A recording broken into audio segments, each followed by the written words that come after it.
সব খুলে নিচে দেন, সব খুলে নিচে দেন, পাতলা হবে, সব খুলে খুলে দেবো সব খুলে এখানে দেন। এখন হবে কিন্তু দেখেন তো এবার কমনে বেরিয়ে থাকে, এখনো খুলে দিলাম এই এটা কাটা কিছু দেখ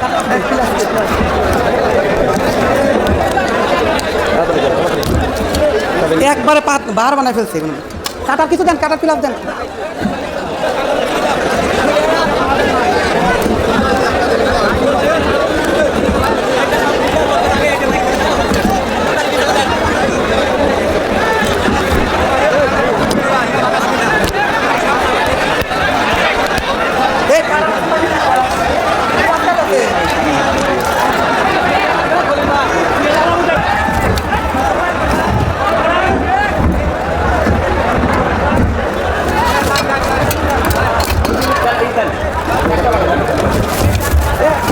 ওই মাছ দিয়ে দিচ্ছি একবার ভরে দেবো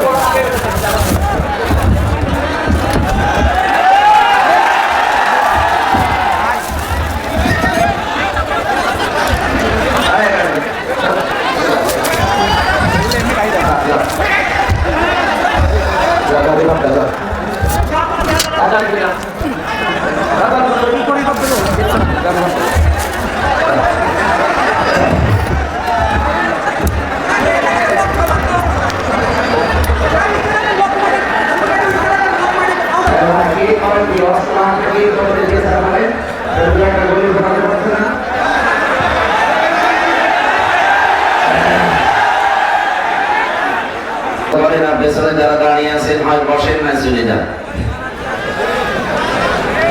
দল মত নির্বিশেষে আজকের এই অনুষ্ঠান কোরআনে কারীম শোনার জন্য যারা আমরা এসেছি খুশি হয়ে বলছি আলহামদুলিল্লাহ। জীবনে বহু রাত বিভিন্ন কাজের কারণে আমরা কাটিয়ে দিয়েছি, আজকের এই রাতটা কোরআনে কারীমের জন্য কাটাচ্ছি। ওয়াইদা ক্বারাআল কুরআনু ফাসতামিউ লাহু ওয়া আনসিতু লাআল্লাকুম তুরহামুন। আল্লাহ তাআলা বলেন যখন কোরআন পড়া হয় তোমাদের সামনে এক নম্বরে তোমরা শুনতে থাকবা, দুই নম্বরে চুপ থাকবা। আল্লাহ সামিয়া শব্দ না দিয়ে ফাসতামিউ দিলেন কেন? ফাসতামিউ এই শব্দের বাপ যেটা, এর বাংলা অর্থ দাঁড়ায় শুধু শুনলে হবে না, মনোযোগ দিয়ে শোনা লাগবে। কারণ এখন কিন্তু এটা সাধারণ অনুষ্ঠান নেই, রাউযাতুম মির রিয়াজিল জান্নাহ, জান্নাতের একটা বাগান, এটা এমনিতেই মাদ্রাসা। দুই নম্বরে কোরআনের আলোচনা এখানে হচ্ছে, তিন নম্বর আমাদের মনোযোগ সহকারে শোনা লাগবে, কারণ এটা ইবাদত চলছে। কি চলছে? ইবাদত যেভাবে করা লাগে আমি আশা করব আপনারা সাহায্য করবেন আমাকে। নামাজে দাঁড়ালে যেমন কথা বলা যায় না, এদিক ওদিকে তাকানো যায় না, এটা যেহেতু নামাজের মতো একটা ইবাদত। আফদালুল ইবাদাতি তিলাওয়াতুল কোরআন। পৃথিবীতে নফল যত ইবাদত আছে সবচাইতে উত্তম আল্লাহর কাছে আফজাল ইসমে তাফসীর, এর চাইতে আর ভালো নেই। সেটা আজকের এই অনুষ্ঠান, যদিও এত রাত করার পক্ষে আমরা না। স্যার সহ যারা আছে এখানে কি আমি জানি না, শরীফ আহমেদ, আপনাদের সবাইকে নিয়ে বলছে আগামী থেকে অনুষ্ঠানগুলো একটু কন্ট্রোল করবেন। তারা 9টা 9:30 যেন শেষ হয়ে যায়, মাগরিব থেকে এশা পর্যন্ত একদম, এশা পরে রাত 9টা 9:30 শেষ হয়ে যায়, বলে মানুষ আসে না। মাহফিল না মানে আল্লামা দেলাওয়ার হোসাইন সাইদি রহমাতুল্লাহ আলাইহি তার মাহফিলে মানুষ হইতো না। এর রাত 2টা 3টার সময় কোন মাহফিল করেছেন আপনি জীবনে দেখাতে পারবেন? ওনার মাহফিল সর্বোচ্চ রাত 9টা 9:30 শেষ হয়ে গেছে। এই জন্য আমার মনে হয় এই নিয়মটা পাল্টানো দরকার। এক রাত ঘুম ডিস্টার্ব হয়ে গেলে 2-3 দিন লাগে এসে উঠতে, আর আমি এমনিতে অসুস্থ। আপনারা এত রাত্রে তুলবেন, আরে মাহফিল তো জানিও সাথে আমার মনেও নেই। আমি জানি আজকে সিরাজগঞ্জে মাওলানা রফিকুল ইসলাম খান সাহেব আছে, ওখানে আমার রাত 9টা থেকে 10টা 1 ঘন্টা আলোচনা ছিল, ওটা করে বাড়ি চলে যাই। হঠাৎ শুনলাম এটা আজকে যে আর একটা আছে, এরপরে আবার আরেকটা আছে নাকি মাহফিল তো আমি জানি না কোথায় কি নেয়, হোসাইন ভাই নেয়, তো মাথা পাগল করে ফেলে মানুষ। আমাদেরকে আপনারা একটু বাঁচতে দেবেন, এমন এমন মানুষকে দিয়ে কল দেওয়া মোবাইলে সে ফেলা যায় না। বিশেষ করে পাবনা জেলাটা আর ওদিকে সাতক্ষীরা, এই বাংলাদেশে 64 জেলায় আমি গেলাম, এই 2 জেলায় দেখি সারা রাত ব্যাপী হয়। অন্য জেলায় সিস্টেম নেই, তারা রাত 10টা 11টায় মাহফিল শেষ করে দেয়। তারপরও আজকে যেহেতু শেষ হয়ে যাচ্ছে, সারা রাত ব্যাপী মনে হয় হবে নাকি, পরে যেহেতু আরো আলোচক আছে, আমরা আজকের রাতটা অন্তত কোরআনের জন্য আমরা অক্ষ করলাম, ইবাদত হিসাবে যেন আল্লাহ আমাদের কবুল করে। যিনি আমাদেরকে ধৈর্য এবং সহ্য দিবেন, বলেন আলহামদুলিল্লাহ। দরুদ আর সালাম পড়ছি আমাদের নবী মুহাম্মদুর রাসূলুল্লাহ সাল্লাল্লাহু আলাইহি ওয়াসাল্লামের প্রতি। আমরা তেলাওয়াত করেছি কোরআনে কারিমের সূরা আলে ইমরান 102 নাম্বার,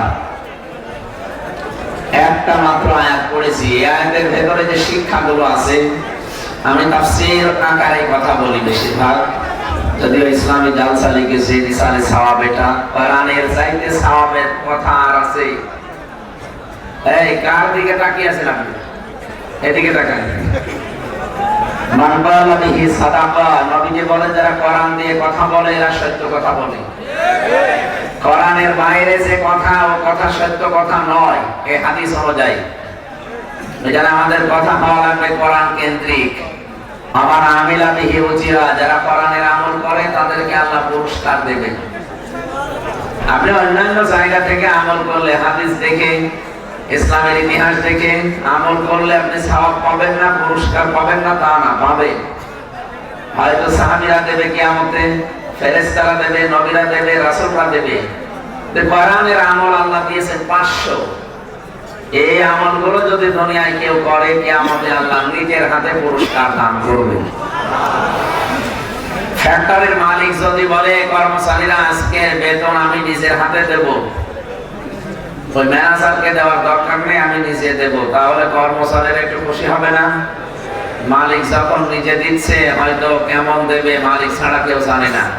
তাও তো পৃথিবীতে যত মালিক আছে প্রত্যেকের সীমাবদ্ধতা আছে, কিন্তু আমাদের যিনি মালিক তার সীমাবদ্ধতা আছে। আল্লাহুল গনিয়্যু ওয়া আনতুমুল ফুকারা, তোরা সব ফকির, আমি আল্লাহ একমাত্র ধনী। সুতরাং উনি যখন নিজে পুরস্কার দেওয়ার ঘোষণা দিচ্ছে যে কোরআনের আমল করলে আমি পুরস্কার দেব, এখন থেকে সিদ্ধান্ত নিয়ে যাবেন যে কোরআনের বাইরে আমার কোনো আমল হবে না। কোরআনের ব্যাখ্যা হাদিস, কি কথা বলতেছে? عن ابي هريره رضي الله تعالى عنه قال قال النبي صلى الله عليه وسلم من اتبع الهدى بغير القرآن أضله الله إلى آخر الحديث رواه الترمذي। বিশ্বনবী জানিয়েছেন কোরআন বাদ দিয়ে পৃথিবীতে কোন জায়গায় যদি কেউ ভালো হওয়ার নিয়তেও যায়, আল্লাহ নিজে দায়িত্ব নিয়ে তাকে গোমরা বানিয়ে দেয়। খেয়াল করেছেন কি বললাম? শব্দটা দল্লা ইয়াদিল্লু যদি দিতেন ভাবেন আসারা শুরু থেকে, এই শব্দটা দল্লা ইয়াদিল্লু এখান থেকে আসলে সোলাসি মোজাররদ থেকে আসলে বাংলা অর্থ দাঁড়াতো আপনি নিজেই নিজেকে খারাপ বানিয়ে ফেলেছেন। শব্দটা আদাল্লা ইয়াদিল্লু বাবে ইফআল থেকে এসেছে, এজন্য বাংলা অর্থ দাঁড়িয়েছে আপনার নিয়ত হয়তো ভালো ছিল কোন জায়গায় যাওয়ার, কিন্তু সেখানে কোরআন ছিল না, কোরআনের কর্মসূচি ছিল না, এজন্য আল্লাহ নিজে দায়িত্ব নিয়ে আপনাকে আরো খারাপ বানিয়ে দেবে। পাবনাবাসী জবান খুলে বলবেন হেদায়েত দেওয়ার একচ্ছত্র মালিকানা হামজার। এ কথা যারা বিশ্বাস করে বলেন তো, এখানে শব্দটা পড়লাম আল্লাহ, আল্লাহ বলেন আমি নিজে তোকে খারাপ বানাবো। আল্লাহ যদি নিজে কাউকে গোমরা বানিয়ে দেয়, খারাপ বানিয়ে দেয়, ওকে হেদায়েত দেওয়ার মতো দুনিয়ায় কেউ আছে? আরো জোরে বলেন আছে? তাহলে আজকে সিদ্ধান্ত নেওয়া যাবে না যে কোরআন যেখানে নেই, ওইরকম দরবার যদি আমার বাবাও তৈরি করে, ওই দরবারে আমি আজকে থেকে আর নেই। এরকম দরবার দেশে নেই? 36,000 দরবার আছে সরকারি জরিপে। আমি খোঁজ খবর নিয়ে যতটুকু জানি বা দেখেছি, যতটুকু বুঝেছি, কয়েকটা দরবারে শুধু কোরআনের কেন্দ্রিক নিয়ম নীতি চলে, বাকি অধিকাংশ গুলোই বাবা শাহজালাল সব হালাল, এই নিয়ম চলে। অথচ এই ধারণা কাফেরদের, এই যে ধারণা বললাম যেটা বাবা শাহজালাল মদের কাছে কুত্তা বিড়াল সব হালাল, এটা হচ্ছে কাফেরদের ধারণা। ওয়াইদা কিলা লাহুম তাআলাউ ইলা মা আনজালাল্লাহু ওয়া ইলার রাসূলি ক্বালু হাসবুনা মা ওয়াজাদনা আলাইহি আবাআনা। সূরা মায়েদা 7 নাম্বার পারার 4 নাম্বার পৃষ্ঠার প্রথম নাম্বার লাইনের 104 নাম্বার আয়াতের প্রথম অংশে আছে। এটা ফি জিলালিল কোরআন থেকে বলছি। আল্লাহ পাক বলেন ওয়া মানে এবং ইদা মানে যখন, ইলা মানে বলা হয়, তাআল মানে আসো, ইলা মানে দিকে, মা মানে যা, আনজালাল্লাহ মানে আমি আল্লাহ নাযিল করেছি, ওয়া ইলার রাসূলি আমার রাসূলের আদর্শের দিকে আসো। হে নবী, মানুষকে যখন আপনি এই দুইটা কথা বলবেন, আসো আল্লাহ কি নাযিল করেছি ওইটার দিকে, আমি রাসূলের আদর্শের দিকে আসো, ক্বালু হাসবুনা, আপনি দেখবেন বহু মানুষ দুনিয়াতে এমন পাবেন, ক্বালু বহু বছর দিয়েছেন, অনেকেই আছে এমন কথা বলবে, হাসবুনা আমাদের জন্য যথেষ্ট, মা ওয়াজাদনা আলাইহি আবানা আমাদের পূর্বপুরুষ বাপ দাদা তাদের কাছে যা পেয়েছি ওইটাই যথেষ্ট, এ কথা লাগবে না। এরকম কথা বলা মানুষ দেশে নেই। আমি এই দরবারের কথাটা প্রথম আনলাম এই কারণে, অধিকাংশ দরবারে যারা যায় এই মানুষগুলো এই আয়াতের সাথে একটা মিল আছে। ওদেরকে যদি কোরআনে কারিমের নিয়ম দিয়ে হাদিসের ব্যাখ্যা দিয়ে কথা বলেন, এমনকি স্যারও যদি বলে, বিশ্ববিদ্যালয়ের স্যার, তারপর বলবেন তো রাখেন, আমার বাবা কি আপনার ছাড়া কম বুঝতো, আমার দাদা কি কম বুঝতো, আমাদের পূর্বপুরুষ মুরব্বী যা করেছে আমরা তাই করব।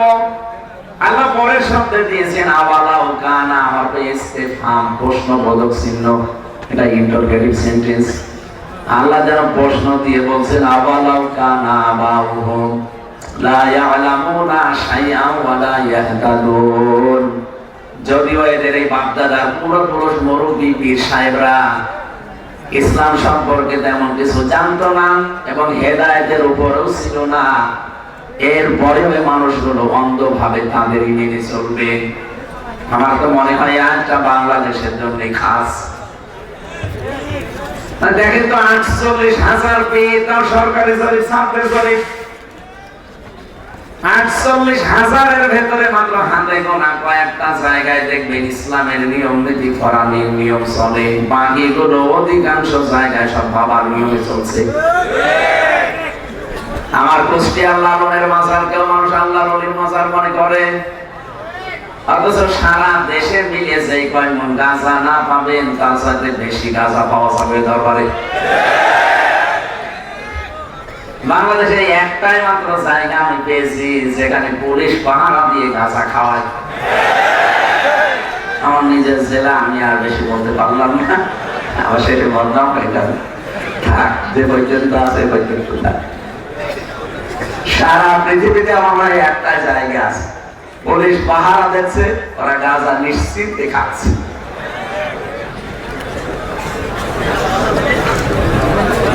আমার ভাইরা, যে কথা এখান থেকে আমি শিক্ষা দিতে চাই, আজকে থেকে আপনি এখানে শুধু আসা আর এই রাত জেগে থাকা না, সিদ্ধান্ত কয়েকটা নেওয়া লাগবে। তার প্রথমেই মানিত্তাবাল হুদা বিগাইরিল কোরআন আদাল্লাহুল্লাহ, কোরআন যেখানে নেই ওই দরবার যদি আমার বাবা প্রতিষ্ঠা করে আমি ওই দরবারে নেই। আমি যদি ভালো হওয়ার নিয়তেও থাকি আমাকে গোমরা বানিয়ে দেবে কে? দ্বিতীয় নম্বরটা বলবো, আর অন্যদিকে নিয়ে যাবেন না তো। এখান থেকে আপনি এই পরিচয়টা নিয়ে যেতে পারেন, যেই দলে বাংলাদেশে কোরআন নেই, কোরআনের কর্মসূচি চলে না, ওই দল যদি আমার বাবা প্রতিষ্ঠা করে ওই দলে আমি নেই। এটা এত জোরে বলার দরকার নেই, এটা একটা রাজনীতি নাকি? এটা রাজনীতি। আমরা বিবেকের ওপর ছেড়ে দিলাম, কি করবেন দেখেন। যেখানে কোরআন নেই ওখানে গেলে আপনাকে খারাপ বানিয়ে দেবে হামজা। হামজারে স্যার কে? সরাসরি ফাইল আল্লাহ নিজে, কেউ আপনাকে আর হেদায়েত দিতে পারবে না। অনেকে মনে করে এত বড় দাঁড়িয়ে আছে, এত জুব্বা গায়ে দিয়ে আমাকে হেদায়েত নেই, মানে আপনার চাইতে দাঁড়িয়ে রবীন্দ্রনাথ ঠাকুরের বড় আছে, আপনার চাইতে জুব্বা ওর কম বড় না। অনেকে মনে করে আমি ফরিদপুর পাবনা এত বড় জায়গায় মসজিদের সভাপতি, আমি জান্নাতে যাব না, আমি হেদায়েত পাইনি, কি বলে হুজুর? আরে ভাই, আপনি তো পাবনা ফরিদপুরে হাজল এই মসজিদের সভাপতি, আর কাবা শরীফের সভাপতি দেওয়া উচিত কোন জায়গায়? কাবা শরীফের দায়িত্বে ছিল এই লোকটা। এমনকি আল্লাহ একজন আছে বিশ্বাসও করত। কোরআনে কারিমে সূরা আনকাবুত 61 নাম্বার আয়াত 21 নাম্বার পারা 2 নাম্বার পৃষ্ঠার 12 নাম্বার লাইনে আছে, এটা ফিজিলাল কোরআনে পাবেন। ওয়ালা ইনসালতাহুম মান খালাকাস সামাওয়াতি ওয়াল আরদা ওয়া সাখারাশ শামসা ওয়াল কমার লা ইয়াকুলুন্না আল্লাহ ইলা আখির আয়াত। আল্লাহ পাক বলেন, হে নবী, আপনি যদি আবু জেহেলকেও জিজ্ঞাসা করেন আকাশ আর জমিন চন্দ্র সূর্য কে বানিয়েছে, নরমালি তো বলতে পারতো আল্লাহ বানিয়েছে না। লা ইয়াকুলুন্না আল্লাহ, লামে তাকিদ নুনে সাকিলা, গ্যারান্টি দিয়ে বললে আল্লাহ বানিয়েছে। তাহলে ও এই কথা গ্যারান্টি দিয়ে বলার পরও যদি ইমানদার না হয়, কাবা শরীফের দায়িত্বে থাকার পরও যদি ওর ঈমান না থাকে, আজকের তেলাওয়াতকৃত আয়াত ওইভাবে আমি পড়েছি, এই জন্য ওইদিকে যাচ্ছি।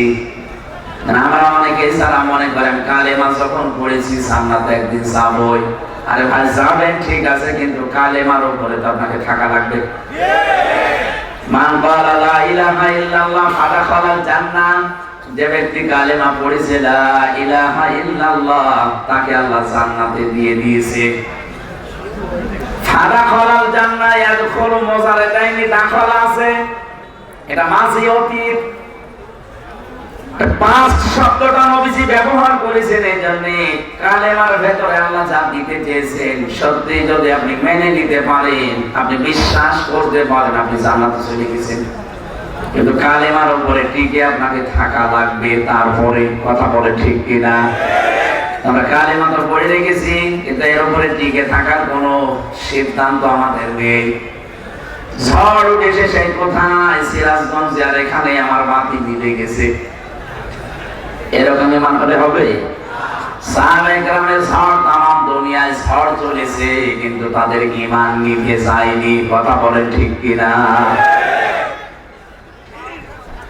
আমি যেটা বললাম এই দুইটা পয়েন্টে যদি সত্যি মেনে নিতে পারেন, সেখানে কোরআন নেই, আমি সেখানে নেই, আল্লাহর কসম আপনাকে আল্লাহ হেদায়েতের উপরে রাখবে।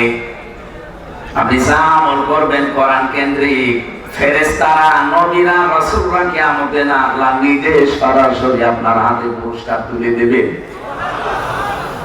3 নম্বরে হাদিসের পয়েন্টে ছিল মান আমিলা আমার হাকামা বিহি আদালা, যারা কোরআন দিয়ে বিচার ফায়সালা করতে পারে তারাই ন্যায় বিচার কায়েম করতে পারে।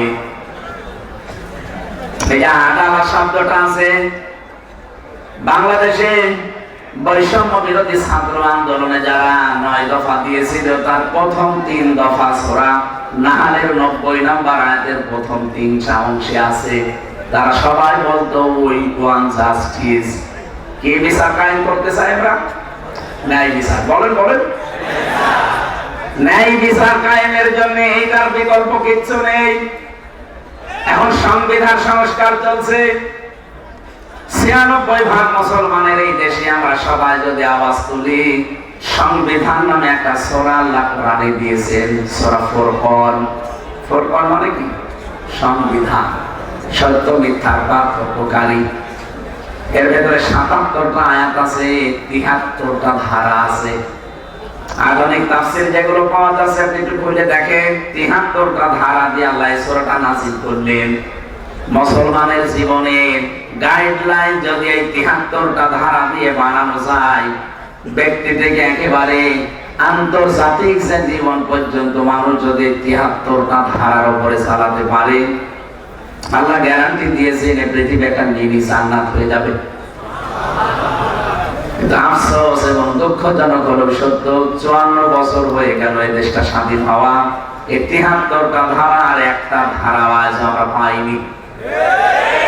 একটা আংশিক ছিল, সেটা অনেকে তুলে দেওয়ার ধান্দায় আছে। এদের সংস্কার যখন আরম্ভ হয়েছে, আমরা চাই, আমরা দাবি আওয়াজ তুলি যে আমাদের এই দেশে অন্তত এই ৭৩টা ধারা দিয়ে সংবিধান সংযোজন করা হোক। এই কথা বলে না কেন? তাহলে ন্যায় বিচার আপনি দেখতে পাবেন। এতদিন শুধু বলে উড়িয়েছে অনেকে যে আমরা ন্যায় বিচার কায়েম করছি, পুরাটা মিথ্যা কথা। তা আমি নিজে সাক্ষী। মানে একটা বানানো মামলা দিয়ে ৩টা বছর আপনি আটক করে রাখলেন। কোরআনের বিচার ব্যবস্থায় দেশে থাকলে ৩ বছর না ৩ ঘন্টা আমার জেলে থাকা লাগতো না। কারণ যে বিষয়ে মামলা দিয়েছিল বিষয় আমি জানি না, ওর সাথে ন্যূনতম কোনো সম্পর্ক আমার নেই। কোরআনের বিচার ব্যবস্থা থাকলে ওই রকম হতো না। দোষ করবে একজন, শাস্তি পাবে আর একজন না। এটা কোরআনের নিয়ম না। ওয়ালা তাসিরু ওয়াসিরাতুন বিজরা উখরা।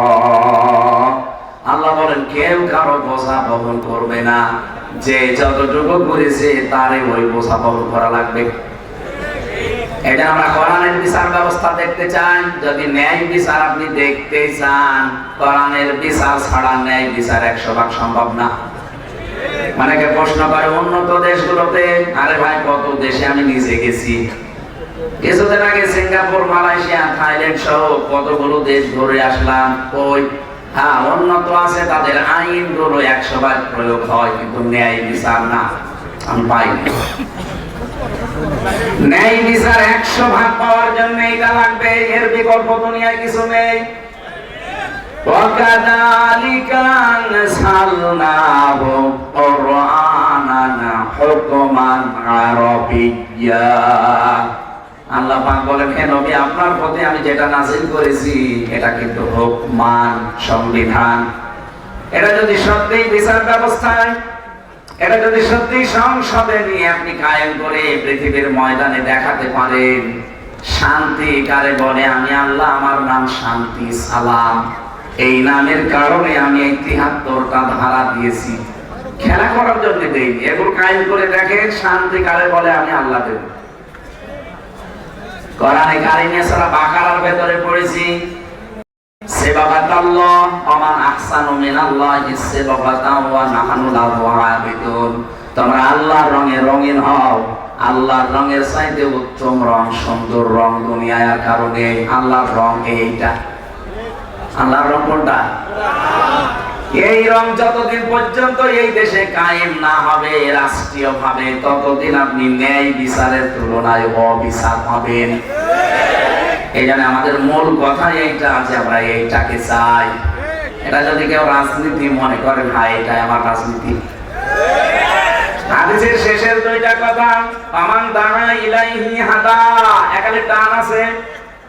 কেউ যদি মানুষকে কোরআনের দিকে ডাক দেয়, কোরআনে কারিমের দিকে কেউ যদি মানুষকে ডাকে, আল্লাহ বলেন আমি নিজে তাকে হেদায়েতের উপরে রাখি। এখানে দায়িত্ব আল্লাহ নিয়ে নেন। এই জন্য আমরা কোরআন দিয়ে মানুষকে ডাকি, এই কারণে যে আমি হেদায়েতের উপরে থাকতে চাই। কোরআন বাদ দিয়ে পৃথিবীর কোন নিয়ম নীতি দিয়ে, কোন পদ্ধতি দিয়ে মানুষকে ডাকলে আপনি হেদায়েতের উপরে থাকতে পারবেন না। ফাকাদ হুদিয়া ইলা সিরাতিন মুস্তাকিম। কেউ যদি কোরআনের ডাকে সাড়া দিতে পারে, আল্লাহ জানিয়েছেন নবীজির মাধ্যমে, অবশ্যই আমি আল্লাহ তাকে সিরাতে মুস্তাকিম নসিব করে দেব। এখন থেকে তাহলে জীবনে যতদিন বেঁচে আছি কথা শুনবো কোরআনের। কিসের? আরো জোরে। আর কোরআনের কথা শোনার আদবই এটা। 1 নম্বরে মনোযোগ সহকারে শুনতে হবে, 2 নম্বরে চুপ থাকতে হবে। 2 নম্বর, আমরা যারা বলতে আসি তাদেরও আল্লাহ দায়িত্ব দিয়েছেন। ওয়াকাযালিকা ওয়ানসালনা ইলাইকা যিকরা লিতুবাইয়িনা লিন-নাস মা নুযিলা ইলাইহিম ওয়া লা'আল্লাহুম ইয়াতাফাক্কারুন। সূরা নাহলের ভেতরে আছে 14 নম্বর পারা, 11 নম্বর পৃষ্ঠা, 4 নম্বর লাইনে 44 নম্বর আয়াতের শেষের দিকে আছে। এটা ইবনে কাসিরে আছে। আমি যেখান থেকে রেফারেন্স গুলো পড়েছি ওইটা বলছি।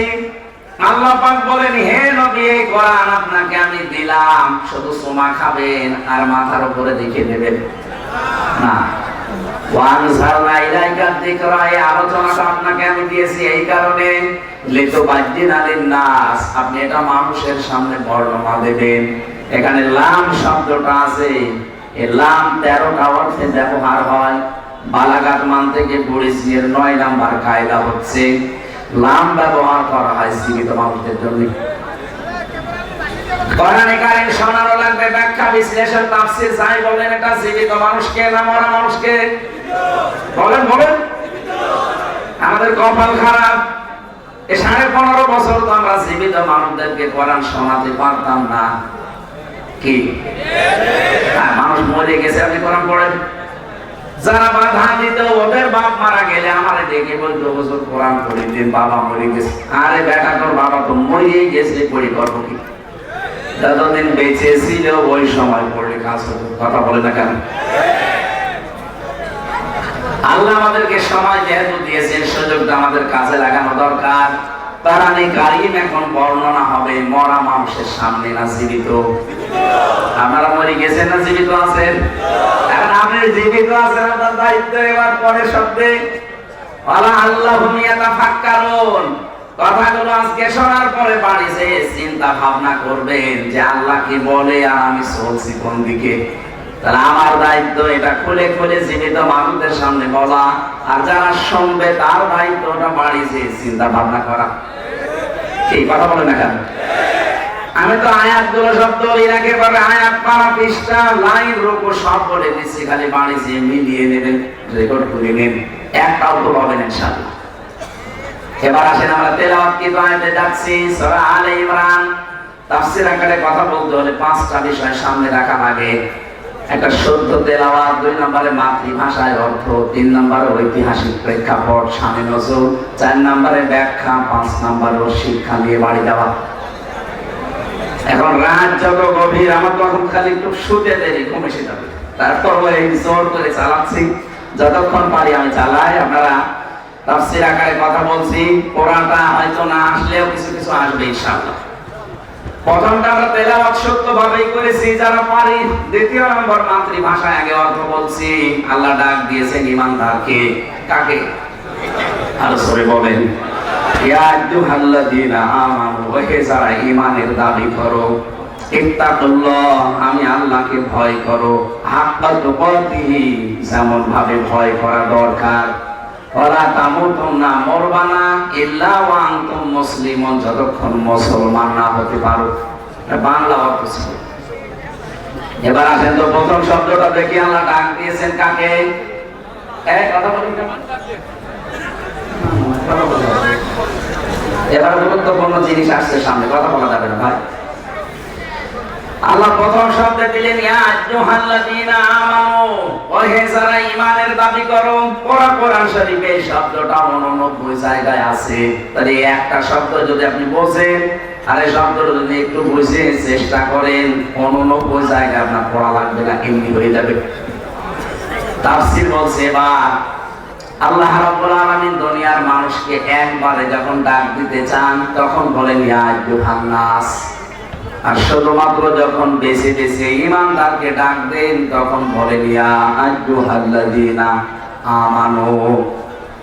মুফাসসির একটু বাড়িয়ে বলেছেন, যদি ঈমানদারকে যখন শুধু আল্লাহ ডাক দেন তখন এমনিতে ডাকেন না, তার কুদরতি হাত এভাবে উঁচা করে রাখেন, ইয়া আইয়ুহাল্লাযীনা আমানু, ওহে যারা ঈমানের দাবি করো। আমাদের ঈমানের দাবি আছে নাকি বলেন তো?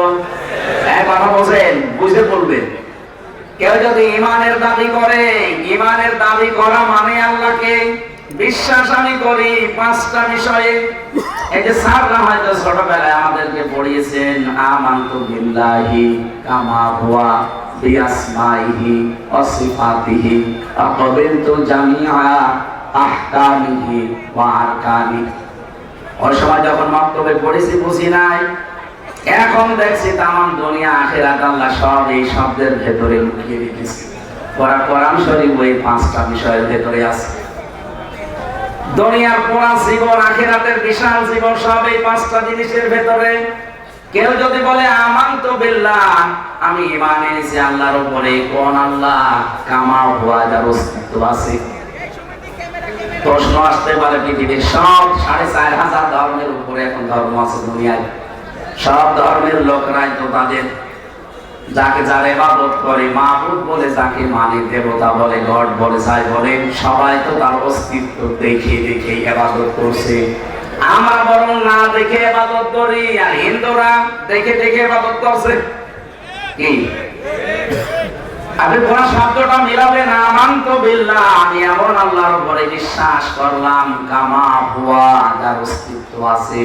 আমাদের এই কথার সাথে পৃথিবীর অন্যান্য ধর্মে যারা আছে তাদের মিল আছে। আপনি খ্রিস্টানদের দিকে তাকান, ওরা বলবে আমরা যারা ইবাদত করি তারও অস্তিত্ব আছে, আমরা আপনারা এক খোদায় বিশ্বাসী, আর আমরা তিন খোদায়। খ্রিস্টানরা এই কথা বলবে যে আমাদের খোদা তিনটা, আমাদের খোদার বউ আছে, ছেলে আছে, মারিয়াম এবং তার সন্তান ঈসা আলাইহিস সালাম, যিশু বলে ডাকে তারা।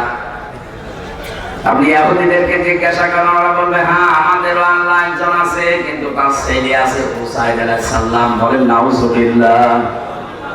হিন্দুদেরকে জিজ্ঞাসা করলে ওরা বললো দুইটা তিনটা না, আমাদের 33 কোটি। কত? এটা নাম সবাই বলতে পারবে না, কিন্তু ওদের দেবতার সংখ্যা 33 কোটি। কিছু কিছু জিনিসকে ওরা ভাগ করে দিয়েছে। এই যে দুর্গা ও ফসলে বরকত দেয়, সরস্বতী ব্যবসায় বরকত দেয়, এক একজনের উপর এক একটা দায়িত্ব দিয়ে রেখেছে। আমাদের প্রথম শব্দের সাথে ওদের মিল আছে। দ্বিতীয় শব্দটা কি বলা হয়? বিআসমাইহি, আমরা এমন আল্লাহর প্রতি ঈমান এনেছি যে তার নাম নেই। নাম নেই? একটা বুঝতেছে? আমরা এমন আল্লাহর প্রতি ঈমান এনেছি বিআসমাইহি, তার একটা দুইটা না, ইসম এর বহু বচন আসমা। আল্লাহ পাক বলেন লিল্লাহিল আসমাউল হুসনা ফাদউহু বিহা। সূরা আরাফ 9 নম্বর পারার 13 নম্বর পৃষ্ঠার 5 নম্বর লাইনের 181 নম্বর আয়াতের প্রথম অংশে আছে আল্লাহ পাক বলেন আমার বহু সুন্দর সুন্দর নাম আছে, যে নামে পারো আমাকে ডাকো। কিন্তু ওয়াদারুল্লাযিনা ইলহাদুনা ফি আসমাই, আমার নামকে যারা ইলহাদ করে, আমার নামকে যারা উল্টা পাল্টা করে ডাকে, পরিবর্তন করে দেয়, তাদের সাথে তোমরা ডাকবা না। এই নির্দেশ কার? বলেন। যদি এটা রাজশাহী বিভাগের ভেতরে মনে হয়, রাজশাহী, খুলনা, রংপুরে বিভাগগুলোতে আয়াতের ব্যাখ্যা না বললেও সমস্যা নেই, কারণ আমাদের জিকির আজগার অন্তত ঠিক আছে। এগুলো ঝামেলা চট্টগ্রাম আর সিলেট বিভাগে, দুই বিভাগে এরা আল্লাহর নামে জিকির করে, কিন্তু পাশাপাশি আল্লাহর নামকে পরিবর্তন করে দিয়েছে। কিছুক্ষণ আল্লাহর জিকির করার পরে ইয়ালি বাবা, কেল্লা বাবা, ফতে বাবা জিকির হচ্ছে। এই যে তাহিরি সাহেব আছে না, আমি নাম নিতাম না, বলে ফেললাম আপনাদের শিক্ষার জন্য। তাহলে এখান থেকে মাসলা বের হয় কি? আপনি আল্লাহর যে 99 নাম আমরা জানি, 99 নাম 5000, তাফসীরের ভেতরে 5000 নামের বর্ণনা আছে। হয়তো আমরা 99টা কায়দায় পড়েছিলাম, শেষ পৃষ্ঠায় এটা জানি। 99টা করেন। আপনি যদি 99 যে কোনো এক নামের জিকির করেন, আপনার জিকির হবে। ইয়া আল্লাহ বলেন, ইয়া রহমান বলেন, ইয়া রহিম বলেন, কিন্তু কেল্লা বাবা, ফতে বাবা কোথায় আছে? সুতরাং আজকে থেকে রেকর্ড হচ্ছে বলে বললাম, এটা কালকে সারা দুনিয়ায় ছড়াচ্ছে। হ্যাঁ, বিশ্বের মানুষেরা কোনদিন আল্লাহর নামকে আপনি পরিবর্তন করে দেবেন না, আল্লাহর নামের সাথে অন্য কাউকে মিলিয়েও ডাকবেন না। এই আয়াতের ব্যাখ্যায় আমি আরেকটা আয়াত পড়েছি, সূরা ফুরকানের 68 নম্বর আয়াতের প্রথম অংশে আছে ওয়াল্লাযীনা লা ইয়াদউনা মা'আল্লাহি ইলাহান আখার। আল্লাহ পাক বলেন এই পৃথিবীতে যারা আল্লাহকে ডাকে কিন্তু তার সাথে অন্য কাউকে জুড়ে দেয়, এর পরের আয়াতে জবাব দিয়েছেন ইদাফলাহুল আযাব, তার শাস্তি হবে ডবল। সুতরাং এই বাংলাদেশে এটা একটা শিরক চালু করেছেন আপনি। আল্লাহর নামে জিকিরের পাশাপাশি অন্য কাউকে যারা জুড়ে দেন, সে খাজা হোক, ন্যাংটা হোক, আর যে কারোর নাম হোক, এই জিকির জায়েজ নেই। আল্লাহ বাদে কারো নামে জিকির করা জায়েজ নেই। এমনকি রাসূলুল্লাহর নামে কোনো জিকির নেই। আর রাসূলুল্লাহর নামে আপনি দরুদ পড়তে পারেন। জিকির শুধুমাত্র একমাত্র কেবলমাত্র হবে কার নামে? কেউ যদি নিজের অন্তরকে শান্ত করতে চায়, তারও জিকির করা লাগবে আল্লাহর নামে। বাবার নামে জিকির করে জীবনও শান্তি পাবেন না। আমাদের অন্তরকে আল্লাহ যেভাবে ধাঁচ দিয়ে বানিয়েছেন, এটাকে শান্ত করার জন্য একটা নামই আছে, এটা হচ্ছে সূরা রাদের ভেতরে আছে 28 নাম্বার আয়াত, 13 নাম্বার পারার 12 নাম্বার পৃষ্ঠার 2 নাম্বার লাইনে আছে, আল্লাযীনা আমানু ওয়া তাতমাইন্নু কুলুবুহুম বিযিকরিল্লাহ আলা বিযিকরিল্লাহি তাতমাইন্নুল কুলুব। যারা ঈমানদার, তারা যদি সত্যি শান্ত হতে চায়, তাদেরকে আল্লাহ আদেশ দিচ্ছেন তারা যেন আমি আল্লাহর নামে জিকির করে। কার নামে? আল্লাহ। আজকে থেকে সিদ্ধান্ত যদি এলাকায় কারো থাকে, ও পাল্টাবেন। হয়তো অনেকে না জেনে না বুঝে করে থাকেন, আল্লাহ বাবা, ফতে বাবা, আলী বাবা, দয়াল বাবা, খাজা বাবা, না সব বাদ। আজকে থেকে জিকির হবে শুধুমাত্র আল্লাহর নামে। আমরা এমন আল্লাহর প্রতি ঈমান আনি, বিশ্বাস করি যার নাম আছে না নেই? আরো জোরে বলেন। অন্যান্য ধর্মের যত ধর্মের মানুষ আছে, তারা যাদের ইবাদত করে তাদেরও তো নাম দিয়েছে। এটা কয়েকটা বললাম, দুর্গা, সরস্বতী, নাম দেয় তারা। তাহলে এ পর্যন্ত আমাদের সাথে ওদের তো মিল আছে। আমাদের আল্লাহর অস্তিত্ব আছে, আমাদের আল্লাহর নাম আছে, এবং শুধু নাম না, আমাদের আল্লাহর নামের গুণাগুণ আছে। উনি যে নাম নিয়েছেন, ওই নামের কার্যকারিতা দেখিয়েছেন। রাজ্জাক নামটা নিয়েছেন এই কারণে এখন আমরা রিজিক পাই। দুনিয়ার কোন সৃষ্টি না খেয়ে মারা গেছে, এটা আপনি দেখাতে পারবেন না। কারণ রাজ্জাক নামটা আল্লাহ নিয়েছে রিজিকের জন্য। আর এই বিশ্বাস আপনাকে থাকা লাগবে। অন্যান্য ধর্মের যারা আছে বলেন তো, তারাও তাদের দেবতাকে বিশ্বাস করে, নাম দেয়, কিন্তু নামের কার্যকারিতা গুণাগুণ নেই। ফসলে বরকত দেয় নাকি দুর্গা? দুর্গাকে ফসলের মাঝে রেখে আসেন, ফসল সহ দুর্গা চুরি হয়ে যাবে। আমাদের আল্লাহ যে নাম নিয়েছেন, শুধু নাম নিয়ে বসে নেই, নামের গুণাগুণ আছে, কার্যকারিতা আছে, দেখিয়েছেন প্রতিটি নাম। নাম নিয়েছেন হাকিম, এই জন্য তিনি হুকুম দেন। নাম নিয়েছেন রাজ্জাক, এই জন্য তিনি রিজিক দেন। নাম নিয়েছেন তিনি খালেক, এই জন্য আমাদেরকে বানিয়েছেন। নাম নিয়েছেন, যা যা নিয়েছেন, প্রতিটি নামের তিনি গুণাগুণ দেখিয়েছেন, তার কার্যকারী ভূমিকা। এতটুকু শেষ নেই, শেষে আমার স্যার পড়িয়েছে তার সিফাত আছে, গুণাগুণ আছে, নামের কবিল তো জানিয়া আহকামিহি ওয়া আরকানি। আমি কবুল করে নিলাম, আমি স্বীকার করলাম, আমি মেনে নিলাম। তিনি আমাকে যত বিধান দিয়েছেন সবগুলো রোকনের বহুবচন আরকান, হুকুমের বহুবচন আহকাম।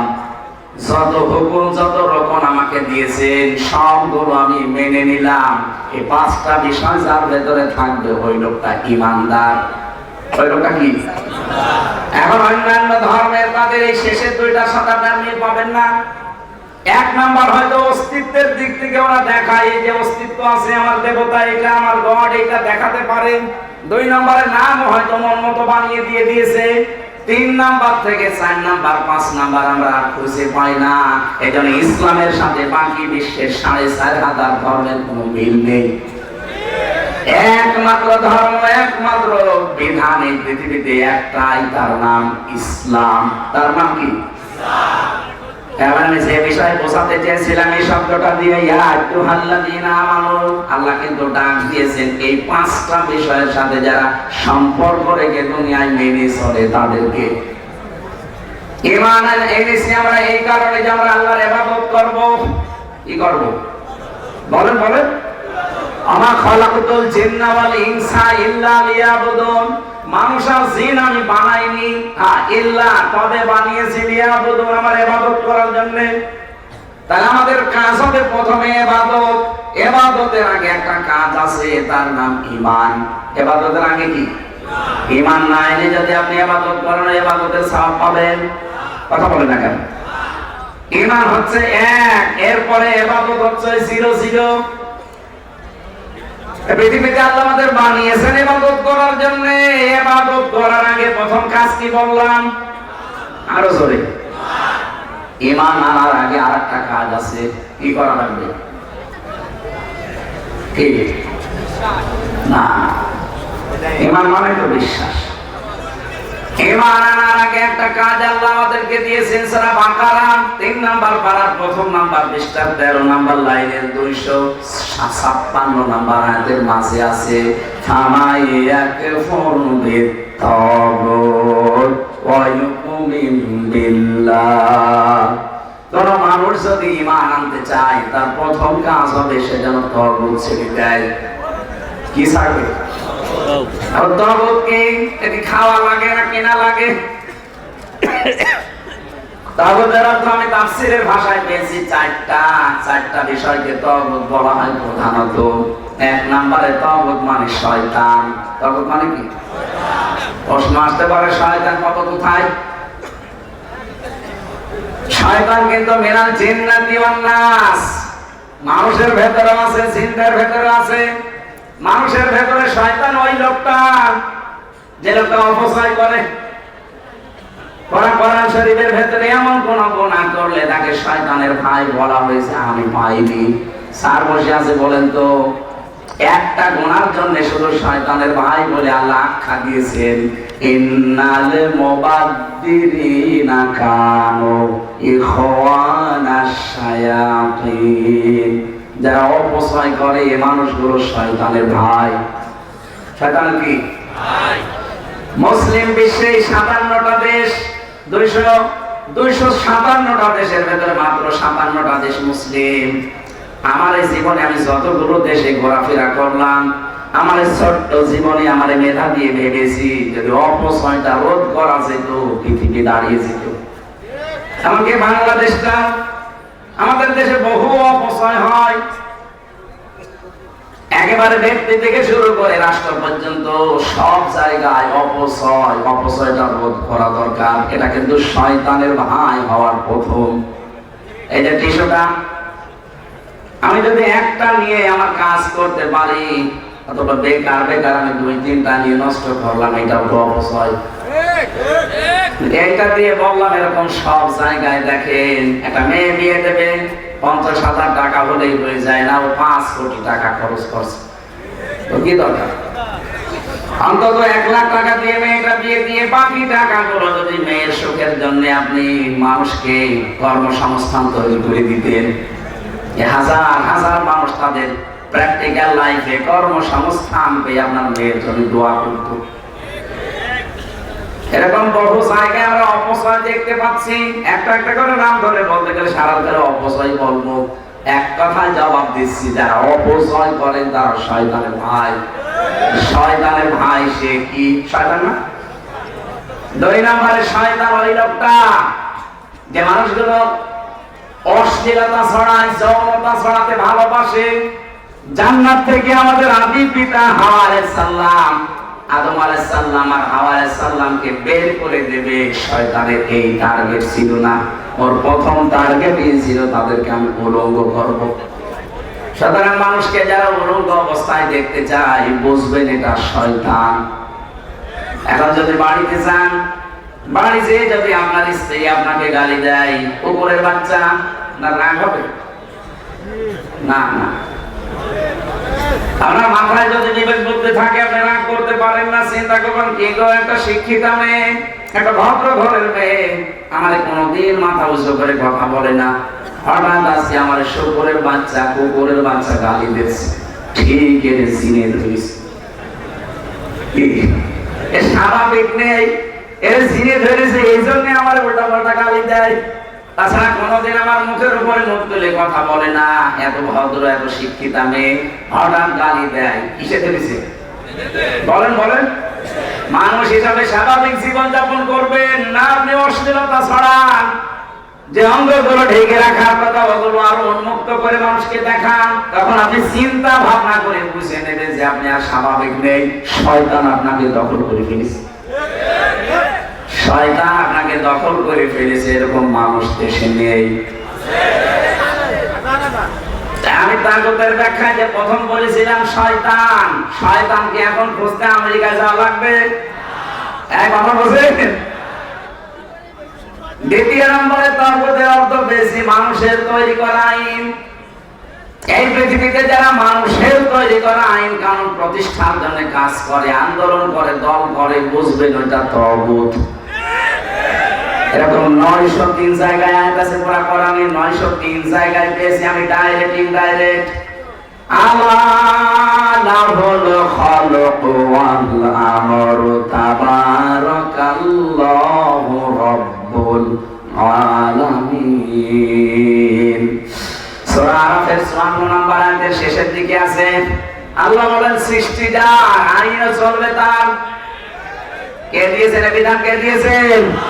সুতরাং আল্লাহর আইন বাদ দিয়ে মানুষের তৈরি করা আইন কায়েম যারা প্রতিষ্ঠা করতে চান, আপনি বুঝে নেন, বিশ্বাস করেন আপনি তাগুত। আপনার ঈমান এখনো কবুল হয়নি। এখানে ঈমান আনার আগে এই কাজ আগে ছেড়ে দেওয়া লাগবে, তারপরে ঈমানের দাবি করেন। লাম ফিসামা লাহা, কখনো আপনাকে কেউ ছিঁড়তে পারবে না। বাংলাদেশের দিকে আমরা তাকিয়ে দেখি যারা তাগুত ছেড়ে দিয়ে ঈমান আনে, এই মানুষগুলোকে রিমান্ড না আপনি ফাঁসি দিয়েও করাতে পারেন না।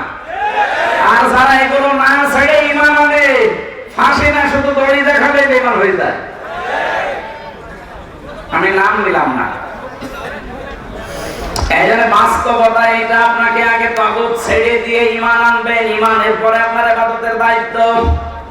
আল্লাহ রাব্বুল আলামিন বলেন যত ইবাদত দুনিয়ায় আছে তার প্রথম ইবাদত হচ্ছে তাকওয়া। কি? এটা প্রথম শব্দটা ইত্তাকুল্লাহ, আমি আল্লাহকে ভয় করো। আল্লাহর ভয় কি? আল্লাহর যতগুলো ভয়ের ব্যাখ্যা আমি পেয়েছি, প্রথম ব্যাখ্যা হচ্ছে আল্লাহর নিষিদ্ধ কাজগুলো ঘৃণা ভরে ছেড়ে দেওয়ার নাম তাকওয়া। আর শুধু ছেড়ে দেওয়ার নাম তাকওয়া না, শুধু ছেড়ে দেওয়ার নাম খাউফ। আপনি যদি কোনো কাজ এমনি ছেড়ে দেন, এই যে বাঘ দেখে মানুষ ভয় পায়, সাপ দেখে ভয় পায়, পুলিশ দেখে ভয় পায়, পায় না? এখন ঠান্ডা হয়ে গেছে দেখছেন না, 2-3 জন দাঁড়িয়ে আছে, যদিও অস্ত্র মনে হয় না, শুধু পোশাক দেখে মানুষ ভয় পাচ্ছে। এই ভয়ের নাম আরবিতে খাউফ। নাম কি? আর আল্লাহর ভয় যেটা, আল্লাহর নিষিদ্ধ কাজগুলো আপনি শুধু ছেড়ে দেবেন না, ঘৃণা করে ছেড়ে দেবেন, এর নাম হচ্ছে তাকওয়া। তাকওয়ার আধুনিক ব্যাখ্যা যেটা, যে যেই কাজ করেন ওই কাজের শিক্ষা এবং প্রশিক্ষণ নিয়ে সুচারুরূপে আঞ্জাম দেওয়ার নাম তাকওয়া। এটা বাংলাদেশে নেই। যে যেই কাজ বোঝে না, যে যেই বিষয়ে পড়াশোনা করে না, ও জোর করে আগ বাড়িয়ে ওই দায়িত্ব নিতে চায়, তখনই ভুল হয়। এক কথা বলবে, এসিআরে বসার জন্য যে যোগ্যতা দরকার, যে প্রশিক্ষণ দরকার, যে শিক্ষা দরকার, এটা নেই। আন্দাজে জোর করে এসে আপনি বসে পড়লেন, তখনই সিআরের অবমাননা আপনার দ্বারা হতে থাকবে। একেবারে প্রতিষ্ঠান থেকে শুরু করে সংসদের সিআর পর্যন্ত তাকান। আমি নাম নিলাম না, ইঙ্গিত দিলাম। আজ এই তাকওয়াটা বাংলাদেশে না থাকার কারণে এত দুর্নীতি। এখন প্রশ্ন আসতে পারে, দরবেশ এত বড় বড় দাড়ি নিয়ে এত বড় শিক্ষিত মানুষ এই বললো, হ্যাঁ ওর শিক্ষা ছিল কিন্তু প্রশিক্ষণ ছিল না কোরআনে কারিমের আয়াত অনুযায়ী। বক্তব্য শুনেছিলাম, উনি বলছিলেন কোরআনে কারিমেও ভুল আছে, তবে বেজোর না। অথচ আল্লাহর ঘোষণা ছিল লা রাইবা ফীহি, ভুল তো দূরের কথা, সন্দেহের অবকাশ নেই। এজন্য আমাদের প্রত্যেকটি জায়গা এখন তৈরি করা লাগবে। আল্লাহর ভয় যদি আমরা অর্জন করতে চাই, যে যেখানে বসবেন, যে যে জায়গায় দায়িত্ব নেবেন, আগে ওই জিনিসের শিক্ষা, প্রশিক্ষণ এবং সুচারুরূপে আঞ্জাম যদি দিতে পারেন, আপনি তাকওয়াবান।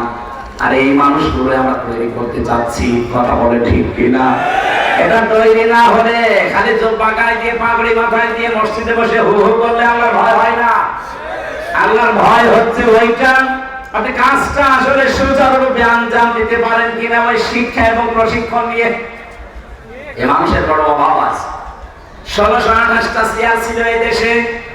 আমার যতটুকু বাস্তবতা আমি পেয়েছি, যদি 1628টা চেয়ারের মানুষগুলো হযরতে ওমরের মতো, আবু বকরের মতো হয়ে যেত, 41 সাল টার্গেট দেওয়া লাগতো না আপনার।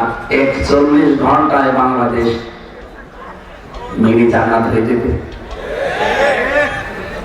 ওই চিন্তা ভাবনা, ওই কনসেপ্টটা ভেতরে আসা লাগবে আগে।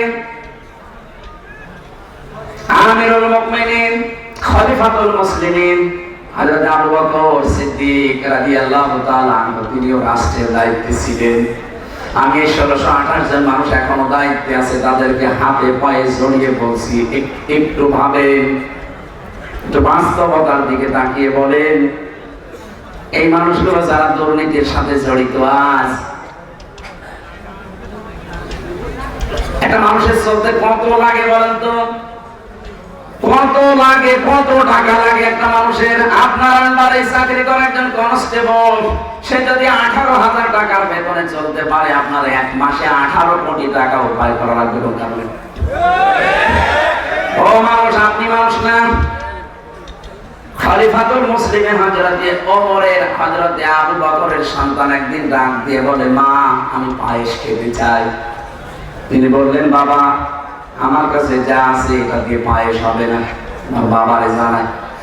আবু বকরকে বললেন, স্বামী আমার ছেলে পায়েস খেতে চায়, আপনি একটু কাজ করেন, যা আছে ঘরে এ দিয়ে সম্ভব না। আপনি বাইতুল মালে যিনি দায়িত্বে আছে তাকে বলেন যে আগামী মাসের বেতনটা যেন আমাদেরকে আগে দিয়ে দেয়, আমরা সামনে মাসে বেতন দেবো না। বলে ঠিক আছে যাই। বাইতুল মালে যিনি অর্থমন্ত্রীর দায়িত্বে আছে তাকে বললেন, দেখেন আগামী মাসে তোমার বেতন দেবেন, ওই বেতনটা আজকে আগে দিয়ে দেন। অর্থমন্ত্রী ওইরকম ডাক দিয়ে বলে, প্রেসিডেন্ট আপনি আগামী মাসের বেতন নেবেন, এখানে লিখে দেন তো আগামী মাস পর্যন্ত জনগণ আপনাকে রাখবে। আগামী মাস পর্যন্ত চেয়ারে আপনি বসে থাকবেন না, জনগণ আপনাকে রেখে দেবে, এটা লিখে দেন। 2 নম্বরে, আগামী মাস পর্যন্ত আপনি যে বেঁচে থাকবেন এই গ্যারান্টি আপনাকে কে দিল?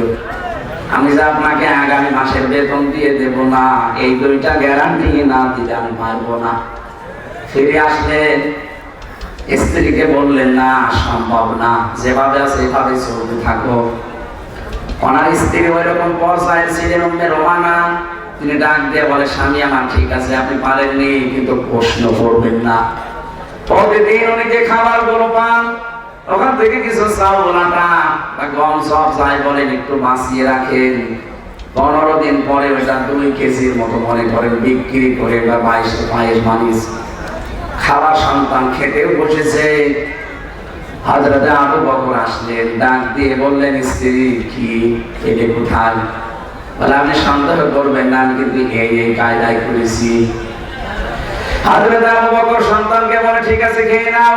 চলে গেলেন অর্থমন্ত্রীর কাছে, বলে, বাইতুল মালের খাজানচি শোনেন, আগামী থেকে আমার বেতন তো প্রতি মাসে 10,000 মনে করেন, আপনি 9,000 করে দেবেন।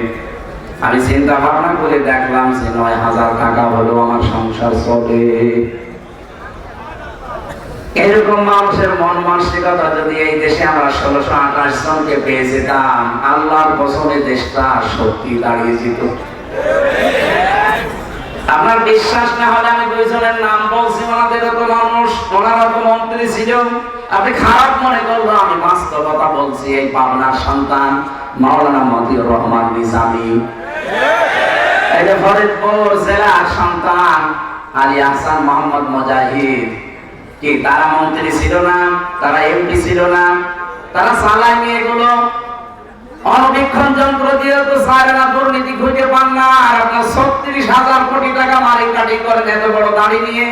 কি সমস্যা? কি সমস্যা? এইটাই আপনি তাকওয়া বোঝেননি। তাকওয়ার আমি এই আয়াতের ভেতরে ইত্তাকুল্লাহ 9টা পয়েন্ট পেয়েছি তাফসিরে। সত্যি কোন মানুষ যদি তাকওয়া অর্জন করতে পারে, শুধু তাকওয়া অর্জন করলে হবে না, হাক্কাতুকাতিহি, যেভাবে তাকওয়া অর্জন করা দরকার। এর ব্যাখ্যা একটা ঘটনা পড়েছি। তাকওয়া যদি কোন মানুষ অর্জন করে, তার পরবর্তী প্রজন্মকে আমার আল্লাহ তাকওয়ার কারণে সাহায্য করে। অনেকে আসলে বলে, হুজুর দোয়া করেন ছেলে যেন আব্দুল কাদের জেলানির মতো হয়। আব্দুল কাদের জেলানি এমনি হবে? আব্দুল কাদের জিলানী জীবন পড়ে দেখেন তো তার মা কি ছিল, তার মায়ের যে পেট, এ কয়েক ইঞ্চি পেট কি বানিয়েছিল সে, আর আমার মায়ের পেট আপনার মায়ের পেট কি। এর পরেও সন্তানটা মাত্র 7 বছর বয়স তার। আব্দুল কাদের জিলানী রহমতুল্লাহ আলাইহি মায়ের কাছে এসে একদিন বলছে, মা সত্যি করে বলেন তো আমার এই পেটে রেখে কোনো হারাম কাজ করেছেন? মা বলে, কি বললেন? না বলতাম না, আমি যা পড়ি আমার পড়া মনে থাকে না, আমার মনে হয় তুমি আমাকে পেটে নিয়ে কোনো হারাম কাজ করেছিলে, ওই প্রভাব আমার মেধার উপরে পড়েছে, এই কারণে আমার পড়া মনে থাকে না। মা জবাব দিচ্ছে, সন্তান আমার এরকম কিছু মনে নেই, তবে আমার একটা কথা মনে আছে, তোকে আমি পেটে নিয়েছিলাম 9 মাস যখন বয়স তোমার, তোর নানির বাড়িতে আমি ছিলাম। ওই সময় উঠানের উপরে যে রোদে শোকাতে দেয় আসা টক জাতীয়, এটা তুলে খেয়ে ফেলেছি। পরবর্তীতে জানলাম ওটা তোমার আপন নানির না, পাশের বাড়ির একজনের শোকাতে দিয়ে গেছে। বাবা আব্দুল কাদের, মানুষের জিনিস আমি যে না বলে খেয়েছি তোমাকে পেটে নিয়ে, মনে হয় ওই প্রভাব তোমার মেধার উপরে পড়েছে। যে মানুষের জিনিস না বলে খাওয়া কিন্তু চুরি, কারো জিনিস না বলে খাওয়া, না বলে নেওয়া, এর নাম চুরি। এর নাম কি বলেন বলেন?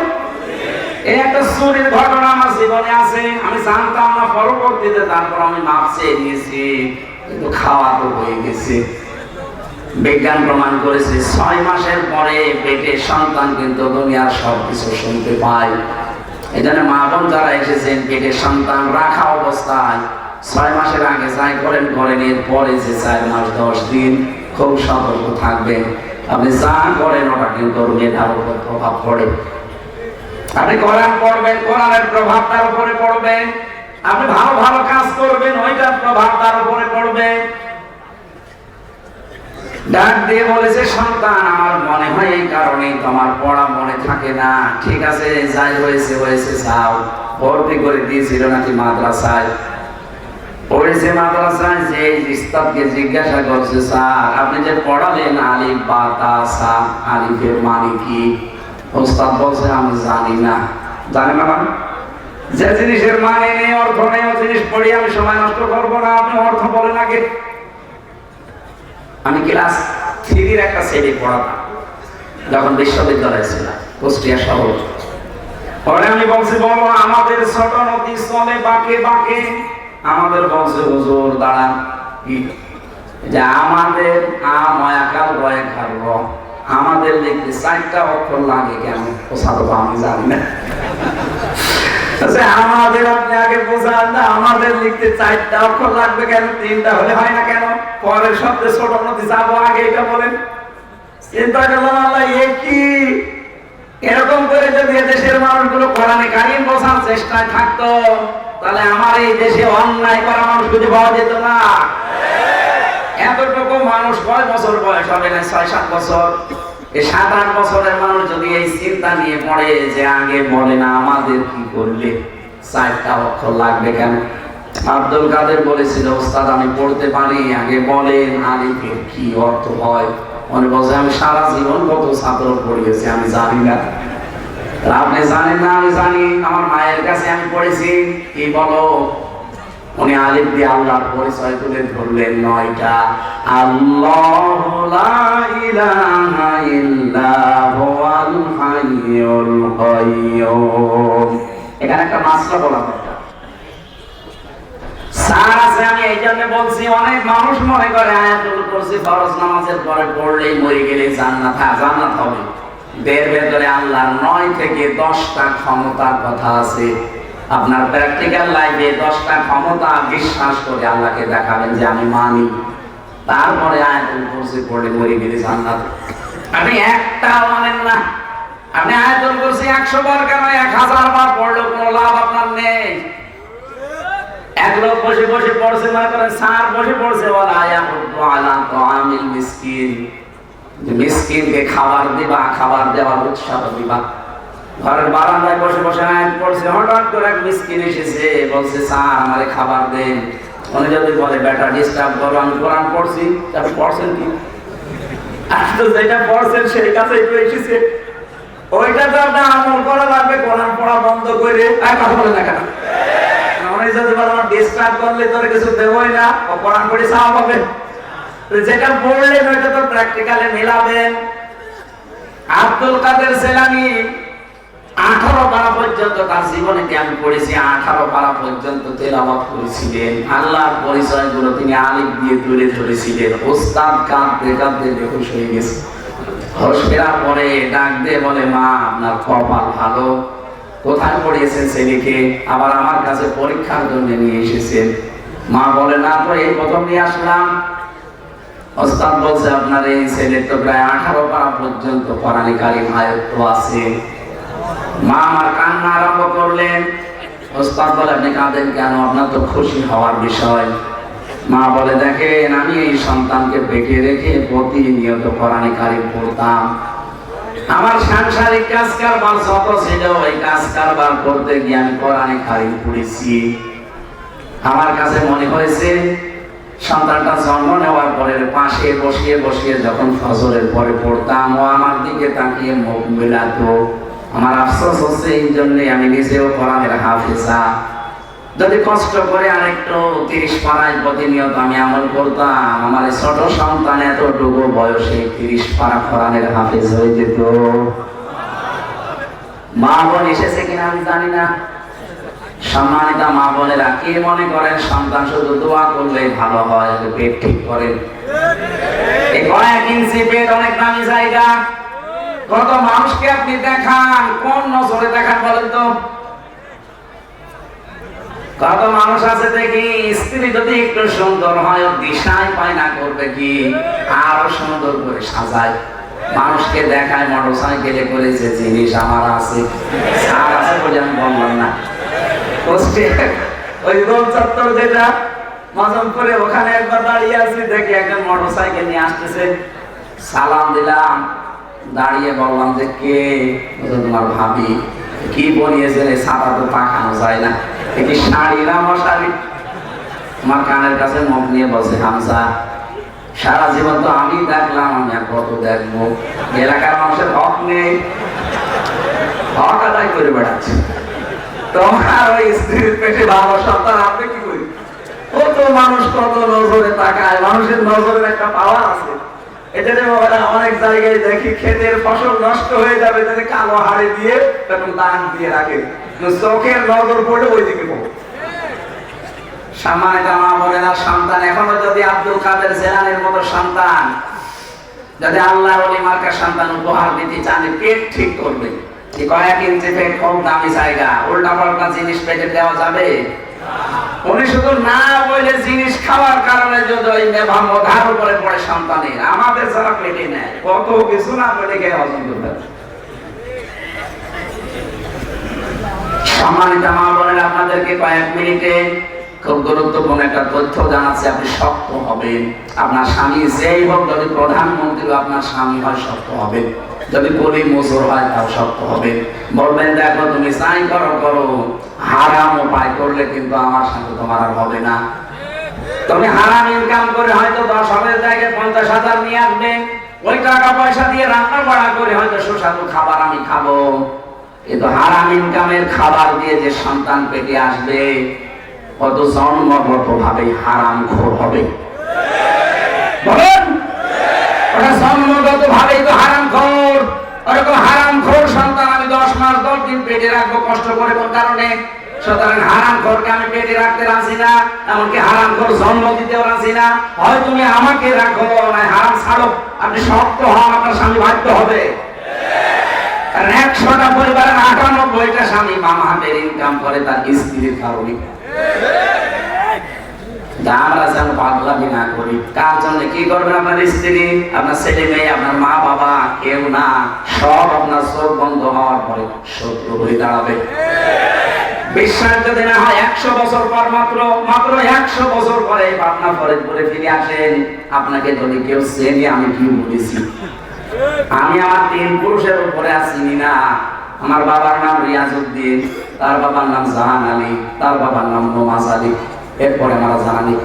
আর আমি জানি না, সত্যি বলছি আমি জানি না, আর আমার দরকার নেই জানার। এখন যদি নওয়াজের বাবা মাত্র 60 থেকে 62 বছর আগে মারা গেছে, এই লোকটা যদি এখন কুষ্টিয়া এসে বলে এই 2 তলা বাড়ি আমার, এই ভিটা আমি কিনেছিলাম, ওর দাম কম করে ফেলবো না? কিসের নওয়াজের বাবা? আমি তো নওয়াজের চিনি না। এই হচ্ছে দুনিয়া। সুতরাং এইটার পেছনে থেকে যাদের জন্য যা করছেন, হয়তো বাম হাতে ইনকাম করলে আপনার এই অবৈধ ইনকামের সুখ যেটা, এটা আপনার বউ, আপনার ছেলে মেয়ে, মা বাবা ভোগ করতে রাজি আছে, কিন্তু এটার দ্বারা যে গোনা হয়, একটা গোনা আপনার স্ত্রী দেবে না। এটা না, আমরা যেন পাগলামি না করি। আমি সহ যারা আছি, আমরা আর পাগলামি করবো? হারাম ইনকাম বন্ধ করা লাগবে। কি কথা বলে না কেন? তাহলে ভবিষ্যৎ প্রজন্ম ভালো হবে। আর যারা হারাম ইনকাম একেবারে বাবা শাহজালাল সব হালাল করে রেখে যাচ্ছে, পরবর্তী প্রজন্মের ভেতরে প্রভাব পড়বে। এই জন্য হাত পা তুপাতিহি দরকার। ভয় করলে হবে না, ভয় করার মতো ভয় করা লাগবে। এখানে অনেকগুলো ব্যাখ্যা ছিল, আমি আর সময় বেশি দিতে পারছি না, তাড়াতাড়ি করছে। এই জন্য ওয়ালা তামুতুন্না ইল্লা ওয়া আনতুম মুসলিমুন, মরবা না যতক্ষণ মুসলমান হতে না পারো। প্রশ্ন আসতে পারে, আমরা তো মুসলমান আছি। আরে ভাই, শুধু মুসলমানে দিলে মানুষ মুসলমান হয়? শুধু মুসলমানে দিলে যদি মানুষ মুসলমান হয়ে যায় খাতনা করলে, তাহলে ছাগল কি? ছাগলের তো খাতনা করা আছে, ওকে মুসলমান? আর মুসলমান একটা আলাদা জিনিস। মুসলমান মানে আল্লাহর বিধান যখন যেটা পাবেন, আপনার নিজের ইচ্ছা বলতে আর কিছু নেই। আমি সারেন্ডার করলাম, আত্মসমর্পণ করলাম, এর নাম মুসলমান। এর নাম কি? আর আমি যে মুসলমান আছি, এটা বাস্তবে প্রভাব পড়বে 5টা জিনিসের ভেতরে। সূরা বাকারা 108 নাম্বার আয়াতে আছে, 208 নাম্বার আয়াতে, 208 নাম্বার আয়াতে তথ্যটা আছে, ইয়া আইয়ুহাল্লাযীনা আমানু দুখুলু ফিস-সিলমি কাফা, ঈমানদার ইসলামে প্রবেশ করো পুরাপুরি। পরিপূর্ণভাবে ইসলামে প্রবেশ করেছে কিনা এটা সিম্পটম কি? 5টা। 1 নাম্বার, আপনি আত্মসমর্পণকারী হবেন আল্লাহর বিধানের সামনে। 2 নাম্বার, আপনার কাজে কামে ইখলাস থাকবে, লোক দেখানো না, যা করব আমি আল্লাহর জন্য। 3 নাম্বারে আপনার আকীদা শুদ্ধ থাকবে, বিশ্বাস, ঈমান। 4 নাম্বারে আপনার লেনদেন স্বচ্ছ হবে, যতদিন যাবেন না লেনদেন স্বচ্ছ হবে। 5 নাম্বার, আপনার উন্নত চরিত্রের অধিকারী হবেন আপনি।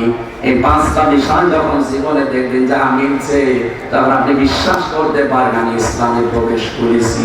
আল্লাহ আমাদেরকে পরিপূর্ণ মুসলমান না হয়ে যেন মরণ না দেন, বলেন আমিন। আচ্ছা, ম্যাডাম অসুস্থ, আমি বাড়ি যাবো এখন। বাড়ি যেয়ে কালকে আবার ময়মনসিংহ আছে, দিনের বেলা আপনাদের কোনো আলোচক থাকলে কথা বলাম। আমার 1 ঘন্টা তো 20 মিনিট হয়ে গেছে, আমি আর পারছি না, আজকের মতো চলে গেলাম। আগামীতে আসলে এত রাত পর্যন্ত আর দেবেন না, এশার পরে তুলে দেবেন। যে মাহফিলে নেন এশার পরে তুলে দেবেন। পাবনা দারুল